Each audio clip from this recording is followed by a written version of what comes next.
Scan కోసం వెళ్లిన మహిళ ఎంఆర్ఐ స్కాన్ చేసేటప్పుడు చనిపోవడం జరిగింది.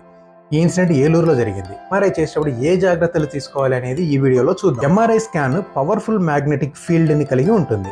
ఈ మ్యాగ్నెటిక్ ఫీల్డ్ వల్ల మెటల్ ఆబ్జెక్ట్స్ ఏమైనా కూడా ఐరన్ కానీ, నికెల్ కానీ, కోబాల్ట్ కానీ ఇలా మెటల్ ఆబ్జెక్ట్స్ బాడీ పైన కానీ బాడీ లోన కానీ ఉంటే ఈ మ్యాగ్నెటిక్ ఫీల్డ్ ఆ మెటల్ ఆబ్జెక్ట్స్ని డిస్టర్బ్ చేసే అవకాశం ఉంటుంది.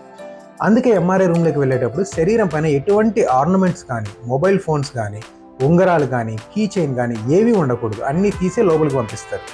కొంతమందికి గుండెలో పేస్ మేకర్ ఉండి ఉండొచ్చు. ఈ ఏలూరు మహిళ ఇన్సిడెంట్లో ఆ మహిళకు ఇంతకుముందు గుండెలో పేస్ మేకర్ అమర్చారు. ఈ విషయాన్ని అక్కడ హాస్పిటల్ సిబ్బంది ఆమెను అడగడం మర్చిపోయారు. ఆమె కూడా వాళ్ళకి చెప్పడం మర్చిపోయారు. అటువంటి వాళ్ళకి ఎంఆర్ఐ అనేది చేయకూడదు. ఈ విషయం తెలియకుండా ఎంఆర్ఐ చేయడం వలన ఆమె చనిపోవడం జరిగి పెట్టుకోండి. పేస్ మేకర్ ఉన్న, మెటల్ ఇంప్లాంట్స్ బాడీలో ఉన్న, డెంటల్ క్లిప్స్ ఉన్న, బ్లడ్ వెజల్స్లో స్టెంట్స్ వేయించుకొని ఉన్న, అన్యూరిజంకి సంబంధించిన క్లిప్స్ లేదా మెటల్ కాయిల్స్ ఏమైనా ఉన్నా, న్యూరో స్టిమ్యులేటర్ డివైజెస్ ఏమైనా ఉన్నా మీరు హాస్పిటల్ సిబ్బందికి ఈ విషయాన్ని చెప్పాలి.